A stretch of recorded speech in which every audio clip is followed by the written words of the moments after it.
Business trip for the Buckeyes as they bullied and badgered Bucky the Badger. Cheese curds for everybody. So Ohio State thumps the Wisconsin Badgers tonight, this afternoon, 34-0. Brendan Gulick, Anthony Moeglin with you, part of our coverage on Buckeye Roundtable. Ohio State took care of business in a day where, there was a reason the spread was a fairly big number. It still feels weird that Wisconsin isn't good. But I have to admit, and as we're going to talk about a lot of different topics, Ohio State actually, I thought, ran into a decent Wisconsin defense, especially in the middle third, middle half even maybe of the game. But it was pretty clear Wisconsin was so beat up, and they just didn't have the talent available today, or maybe even if they were at full strength, to be able to hang with a team like Ohio State. That was a pretty clinical, not perfect, but a pretty darn good offensive showing for Ohio State. And obviously they threw up a goose egg. So too much better than that. Yeah, business trip is the perfect way to describe it. It felt like it was going to be one of those games, and I was excited to see it early on where, they go out in the first quarter and they get up 17-0 and they get the turnover and, they go down and they kick the field goal, which I didn't love. Like, if you get that kind of a gift, that has to be point, that has to be touchdown. But Carnell Tate just if your technical wide receiver 2 is doing what Carnell Tate did in that first quarter, you're like, oh my gosh, you cannot you're just not going to get beat. But what I thought was interesting was, all right, they get up quick, they get up early, and you're like, all right, Ohio State's going to blow the top off. And I just keep going back, Brendan, to that conversation that you and I had as we were driving into the Minnesota game. I want to see this offense look the part. And we're like, today's the day. Today's going to be the day. They're going to put up 50. They're going to put up 60 or whatever. And then I don't know if they pulled back a little bit or jumped on the brakes, or if Wisconsin's defense kind of stood up a little bit in that second and third quarter. But, they don't score in the second, and then obviously had the missed field goal. And then they took a little ways to get going there in the third quarter. Obviously you're so happy about the win. You win 34-0, but there was a little stretch there where you're like, I don't know if it's play calling or what the game plan was, but they did kind of pull back a little bit in that middle part of that game. Yeah, and I don't want to, focus too much on that part. I actually thought Wisconsin's defensive line started playing better. Early in the game, Ohio State was killing them at the line of scrimmage, and plays were, had all the time in the world to develop because Julian just sat back there and did whatever he wanted. Wisconsin finally started to get a little pressure on him. And I think that maybe, disrupted some things there. Wisconsin's defense isn't bad. But I mean, they've been shut out in back-to-back weeks. Can't win if you don't score. Brendan, you know what I loved? And I don't mean to cut you off. You know what I absolutely loved today was all right, all year long, we're like, okay, who are your best players? If you're game planning for Ohio State, and I give you the offensive coordinator hat, which is a scary thought, but give you OC Gulick, what are you going to do? What you do is you look around the field and you're like, all right, my best player is a receiver. My next best player is also a receiver. What I absolutely loved was that they threw it like that. They were throw first and then run second. That first drive of the game, I think Julian was 8 for 8 for 91 yards, if I remember correctly, or 81 yards, something like that. I think, was it 94? 94 maybe. Yeah. And it was like, okay, we're going to drop back. The first play of the game, pass. Second play of the game, pass. Third play of the game, play action, pass. And it was like, yes, your quarterback's deadly accurate. He's surgically accurate back there, and he's got the best receivers in the game. Use them. And I loved it. I absolutely loved that they started the game like that. And obviously Carnell takes the top off with that 33-yard touchdown. That was just so sick. After they got backed up to 3rd and 11, he just 3rd and 11. Yes. Threw it to wide receiver 2 in the middle of 2 guys in the end zone. I mean, it was, you could argue that was actually the play of the game. Yes. My level of being impressed pretty high there, but I think I actually liked the touchdown pass at the end of the game to Innis more. Dude. I mean, that was silly. It was unbelievable. It was just breaks contain, rolling right, and what I love today, and Julian's been so good at this, and this is something that's you don't often get this with a freshman quarterback or a first year starter.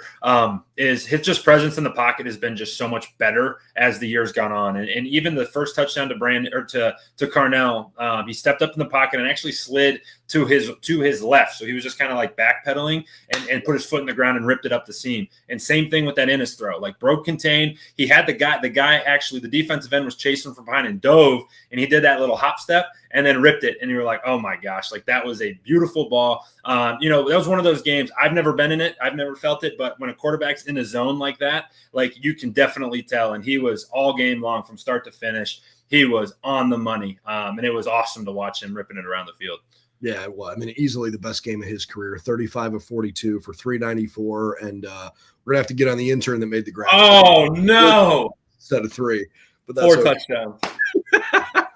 Hey, listen, just a special performance. And,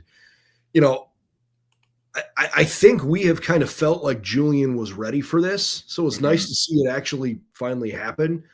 I think there's also something to be said for the defense coming up with a shutout in the Big Ten, because they'd obviously been close, but unable to actually pull that off. And I just loved the way the first team defense celebrated essentially the game sealing tackle along the sideline at the end when the second unit was out there knowing like, okay, the game's out of hand, but like go finish the job. We put in all this work to keep a goose egg on the board and go get it done. And the cohesiveness, the chemistry, it sure sounds like this defense has basically been able to take everything that they had learned under Jim Knowles the last few years. And Matt Patricia obviously saw all of that on tape. He knows the kinds of athletes he's got. He knows the kinds of schemes they were running.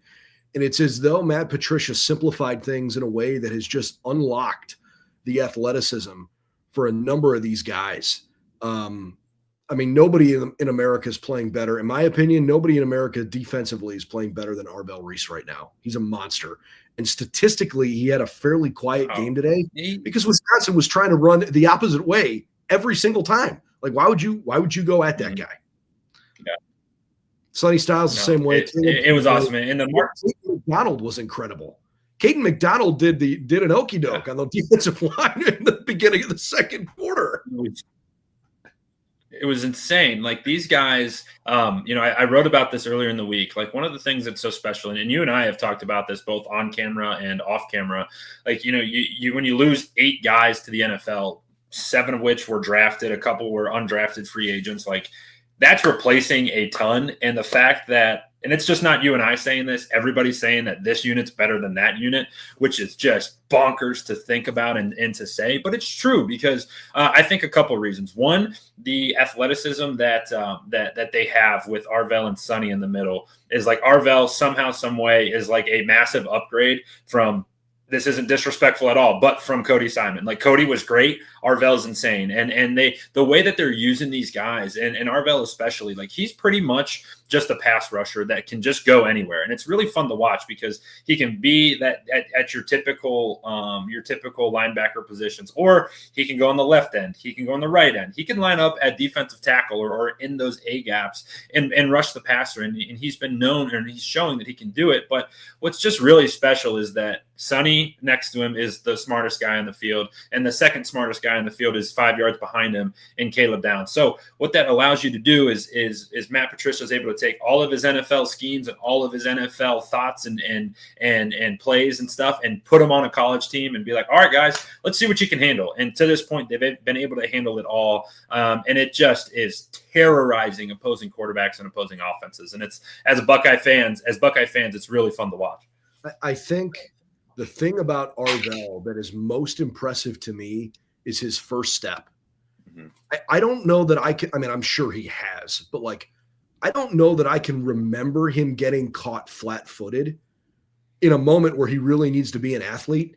And his ability to go from 0 to explosive, that first step and cut off on the right angle, this kid's got it in spades. He is an athletic specimen. And you're right.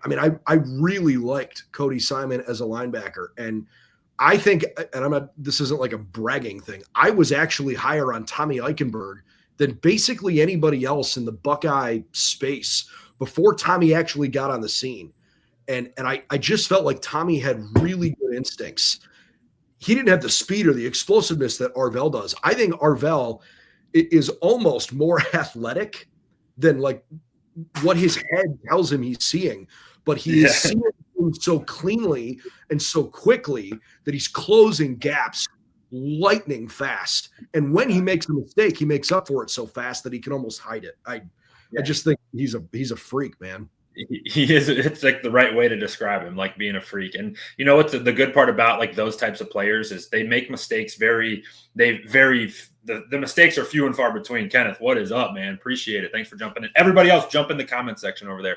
But what makes those guys awesome is that he doesn't make many mistakes, but when he makes a mistake, he does it at 100 miles an hour. Like that's what you're taught to do. Like at least on the football field, don't ever hesitate. You make the wrong move or you make the wrong play, just do it full speed. And he's the type of guy who's like, oh, I went to the wrong gap. Doesn't matter. I'm going as fast as I can. And quarterback, what's up? And welcome to the ground, because he's just so good and so athletic, so talented, and so physical, man. I think back to that Illinois, the clip against Illinois where he blitzed up the middle and the center just like bear hugged him and like took him down, but he like still got his hand on the quarterback. It was like, oh yeah, like this guy's different. But Brennan, the truth of the matter is, and we don't get to talk about it often because the ball rarely gets to the secondary, but like, quick little shout out to the defensive backs. Like we always talk about Caleb, but the rest of the bunch is just like, they don't get much action because the ball rarely gets to him. But like, Davison Igbinosun, Devin Sanchez had a couple plays today. He got called for a BSPI, but like that was a really, really weak call. What they say on the broadcast, they said that was down 17. Yeah,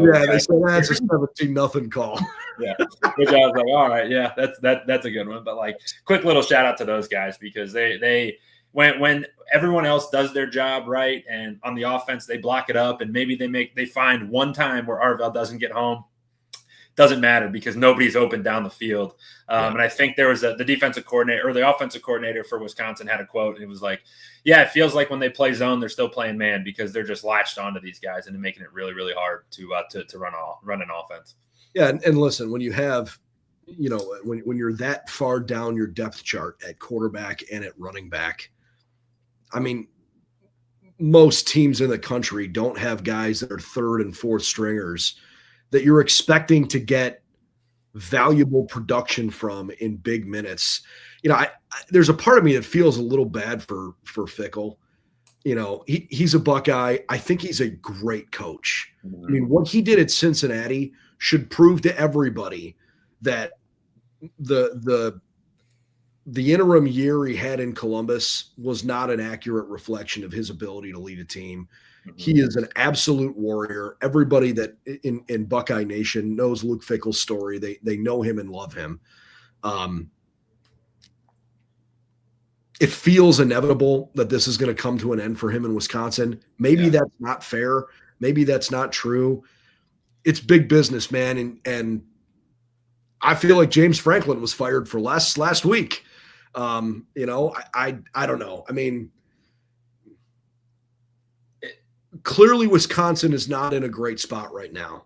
There's also no reason that Wisconsin shouldn't be a really good team. Now, I understand the argument of, well, Wisconsin used to be able to be good because they could say, we're going to be the best offensive and defensive lines in the Big Ten. We play in the Big Ten West. We're going to have slugfests with Iowa. Will outscore them. We'll beat Minnesota. We'll find ways to beat Northwestern during their little stretch where they were good.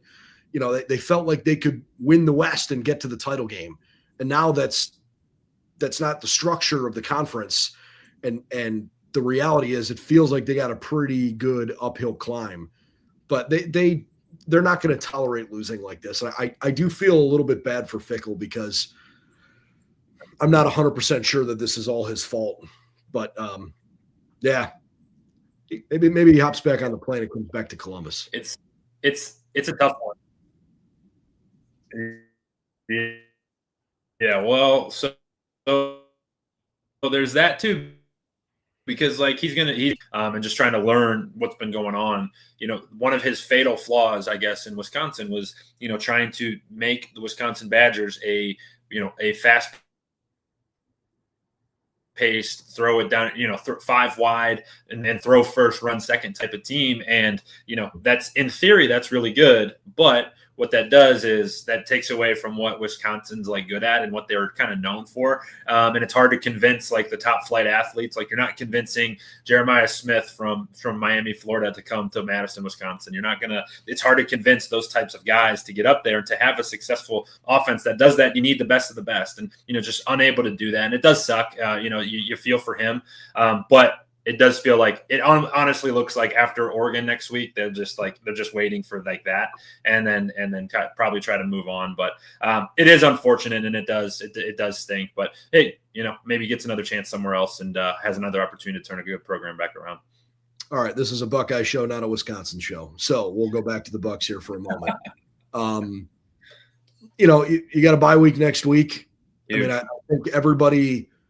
If you'd have told everyone at the beginning of the year that you'd be undefeated on, after the Wisconsin game was over on October 18th, you'd be riding really high because that means, that means you open the season with a win over Texas, and you probably could safely assume you would do to Grambling and OU what you did. But then you must be on a roll through the Big Ten with what you did in Washington and Minnesota and Illinois and Wisconsin, feeling good. And everybody's gearing up for this titanic clash with Penn State. And hey, you bought yourself a little life because you beat Texas. Mm-hmm. So maybe that game has a little less weight to it. I think realistically now in the non-theoretical world here, that feels different. And I'm very interested to see what's going to happen from Penn State here in the next week and a half as they get ready for Ohio State. I still think they're talented.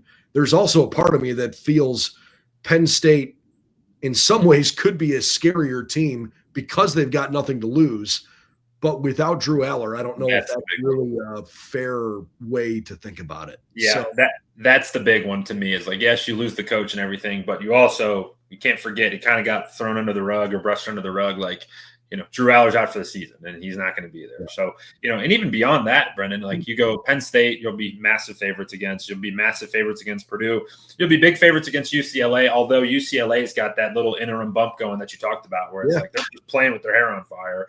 And then you got Rutgers and then Michigan. So it's like the next 4 games, you're thinking like you're going to be double, maybe, two score, maybe even 3 score favorites in each one of those. And it's like, all right, it's just kind of gearing up to finish it out on that last. So hard not to be disrespectful. Yeah, like I think Ryan Day's hardest challenge the rest of this regular season is keeping guys in the moment. Yeah, because the reality is, offensively, like maybe they're going to nitpick things they want to get better at, and maybe some of it's fair. Evaluate where this team is. The offensive line has been excellent. Mm-hmm. Coming into the season, you didn't know exactly what you were going to have running the football because you lost Travion and Quinshon, and they were the 2 staples for you. Running the football hasn't been an enormous problem. It's taking a little bit of time to develop, but you seem to have found the first half of the season that Bo Jackson's your guy. You have a new quarterback. I don't see any reason to be concerned about Julian Sayin halfway through the year. Your wide receivers look pretty darn good. Max Clare and Will Kazmarek both look pretty good. Like Jelani Thurman, when he's gotten in there, I thought's been fine. Offensively, you look like a really good football team, even if it's a different style. Today, they played a little bit quicker tempo than they have earlier in the year, but not astronomically quicker. They're still a slower team. Defensively, I mean, all across the board, it's ridiculous. Yeah. They are right now, so far, they're better this year than they were last year. Mm-hmm. Special teams need some work. Now, I'm not saying that like it's a major problem. I don't know that special teams is playing losing football, but I think their special teams has been pretty average. So maybe that's the area where if you're at the mid-season report card where you say, okay, this needs to pick it up a little bit. But again, like I'm not trying to ride the wave too much here, but like this team to me looks like, bar none, the best team in the country. I know there's the argument for Miami. I know there's the argument for Indiana, and Oregon looks good, and this team and that team and Alabama and whatever. People need to pay attention. This team is freaking loaded, and they're playing like it. There's you're hard to add on to that one because like everywhere you look, it's great. And like the issues, right, are, in the special teams area, right? Jaden Fields missed one field goal this year. Okay, fine. It was today, and it was like, all right, like if you want to clean that up for sure, you can't miss any field goals within 40 yards. Got it, and it won't happen again. And then they haven't had to punt all that much, so it's like, okay, like if those are your big the big like the thing you point to, like, all right, we'll take it. We'll definitely take that for sure. For me, I would like to see the run game just be better. That would be the only area where it's like, okay. And I don't think it's at a point now where it would like lose you a game. Like there's nothing, you can't point to anywhere on this Ohio State team like, ooh, that will lose you a game. And that's the thing about college football right now is like Ohio State's really the only team where that's like there's truth in that, because every other team has a major flaw that can be exposed and cost them a game. Ohio State doesn't really have that. And even so, I was laughing about this with somebody. Like I think it wasn't on one of our shows, but like even if you catch Ohio State on a down day, like let's say you catch Julian Sayin, he's got the flu and he can't stand up and he's still going to try to play. How are you going to score on him? Like how are you going to even score to try and beat him? This team, man, you look around the country, there's like one or two teams where you're like, maybe they can beat us, but probably not. I mean, this Ohio State defense through the first half of the season is literally playing statistically the best football it has played in 50 years.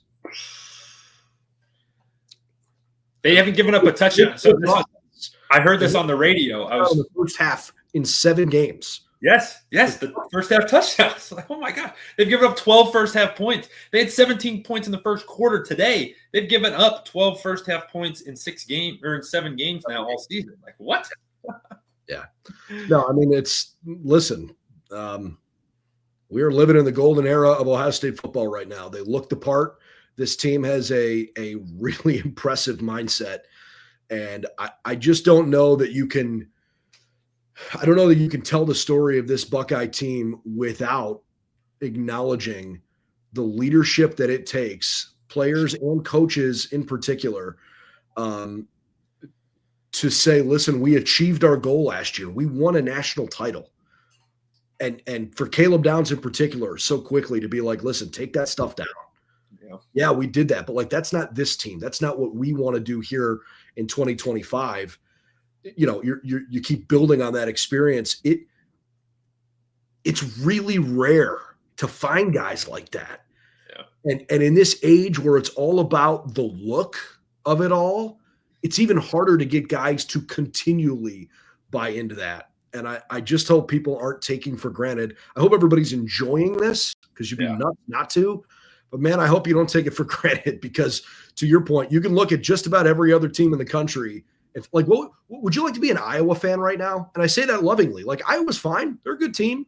For a long time, they've been a really good team. They're going to win 9 or 10 games. And then they're going to play an Ohio State that's be like, can we move the football? Or are we going to punt more than we're going to have total yards of offense? Like, that would drive, if I'm a fan of a team, it'd drive me nuts. I wouldn't want that. I mean, Brendan, you make a good point about Iowa, but just like look in the top 10, right? Indiana. Okay, Indiana's rolling, but move back 5 years. Before Cignetti was there, this is one of the worst teams in the country. You got Ole Miss. Ole Miss just lost the fourth quarter to Georgia by 18 points and lost the game. They had it in hand, and they just lost the football game. And then look at timeout. And I'm doing the timeout the way Lane Kiffin did. Did you see him troll today? Clapping. For anybody that didn't see that, he's called a timeout. The ref's coming over to him. He's like, I'm just clapping. I'm clapping. It was so the referee literally like lunged forward laughing. Really. That was so good. There's a lot of Lane Kiffin takes, and him just like outside of everything, him just having a pulse on everything involving everybody is so good. I always appreciate that. But the point is, Ohio State's got it good, man. No other program today, not even in the past decade, no other program right now can get up and feel like they're comfortable. Texas A&M is up 1 right now. I saw another. Texas Tech's getting beat by Arizona State. It's like, all right, which one of these teams is supposed to beat and compete with Ohio State? It's hard to find one. I mean, how would you like to be a Miami fan right now? Not good. history is like saying Miami's going to be the team. They're going to be the ones to take down the Buckeyes. Carson Beck had a full-blown bad game last night. He did. He pulled an Anthony. He did his best Anthony impression, dude. I believe you called my 4-interception game, my friend. I believe you remember that one. I plead the fifth. The only thing that might have been worse than his game last night was his press conference when he got up there and threw his receiver under the bus for running the wrong route. Well, it was like a professional way of asking what happened. He basically was like, yeah, miscommunication, ran the wrong route, ran the wrong play, whatever. But it was just kind of like, buddy, take some responsibility. You're the quarterback. Yeah. That's how it goes. You got to figure out a way to, take the blame and share the love. Mm-hmm. But anyways, I don't know. I mean, you want to be objective. This Ohio State team right now looks like a machine. They have shown that they can go on the road. They can go out west. They can win at home. I mean, the narrative, think about how the narrative would be different if Ohio State lost to Texas and how good Texas must be. Now that's not a good win. Give me a break. That's still a lot of the same Texas team that was in a national semifinal last year. I know they were a different team, the same way the Buckeyes were a different team, but there are a lot of pieces on that team that are still around.